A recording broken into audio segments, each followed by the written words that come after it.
Welcome to Om food channel. అందరికీ నమస్కారం. ఈరోజు నేను చూపించేది లక్ష్మీ చారు అండి. ఈ లక్ష్మీ చారు ఎలా చేసుకోవాలో చూపిస్తాను రండి. ఇది మా అమ్మమ్మ నానమ్మ కాలం లాంటి చారు అండి. చాలా టేస్టీగా ఉంటుంది. ఆ రోజుల్లో ఇలాంటి చారులు అన్నీ చేసుకునేవారంట. ఎంత మనకి లక్ష్మీ చారు అంటే తెలుసండి చెప్పండి. వేడి వేడి అన్నంలో ఈ చారు వేసుకొని తింటే చాలా బాగుంటుందండి. ఇందులో ఒక స్పెషల్ ఉంది, లాస్ట్ చూపిస్తాను. అది వేసుకుంటేనే ఈ చారుకి అన్నది టేస్ట్ అండి. మనం ఫస్ట్ బియ్యం కడుక్కున్న నీళ్ళు తీసుకుని పక్కన పెట్టుకోవాలి.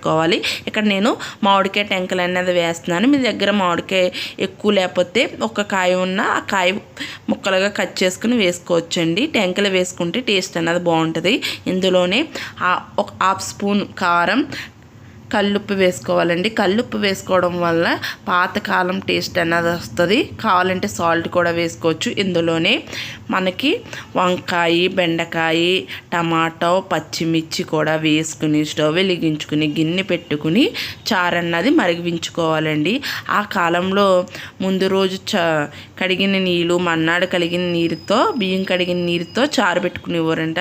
మనకి అంత టైం ఉండలేదు కాబట్టి చక్కగా అప్పటికప్పుడే బియ్యం కడుగుతో చారు పెట్టుకుంటే చాలా టేస్టీగా ఉంటుందండి. ఎంతమందికి ఈ చారు గురించి తెలుసు అన్నది చెప్పండి. ఫస్ట్ ఒక గిన్నె పెట్టుకుని ఆయిల్ వేసుకొని వెల్లుల్లి, జీలకర్ర, ఆవాలు, శనగపప్పు, ఎండుమిర్చి వేసుకుని ఇందులో కరివేపాకు కూడా వేసుకుని ఒక వేగిన తర్వాత మెయిన్ ఇంగ్రీడియంట్ అన్నాను చూసారా, ఇందులో వెండి రొయ్యలు అన్నది వేసుకోవాలండి. వెండి రొయ్యలు వాష్ చేసేసుకుని వేడి నీళ్ళు పడేసుకుని అప్పుడు మనం పిండి వేసుకుని ఇందులో అన్నది వేసుకోవాలి. అవి వేగుతుంటే ఆ స్మెల్ ఎంత బాగుందో తెలుసా అండి.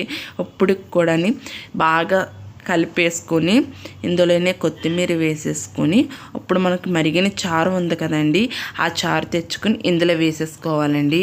అప్పుడైతే టేస్ట్ అయితే చాలా బాగుంటుందండి. ఒక్కసారి ఎవరికైనా ఈ చారు గురించి తెలియకపోతే ఈ చారు అన్నది మీ ఇంట్లో ట్రై చేసి ఎలా వచ్చింది అన్నది చెప్పండి. ఈ చారు మీరు ఎలా తయారు చేస్తారన్నది కామెంట్ సెక్షన్లో చెప్పండి. నేను తెలుసుకుందాం అనుకుంటున్నాను. ఈ వీడియో మీకు నచ్చినట్లయితే లైక్ చేయండి, షేర్ చేయండి, subscribe to Om food channel అండి. Bye bye.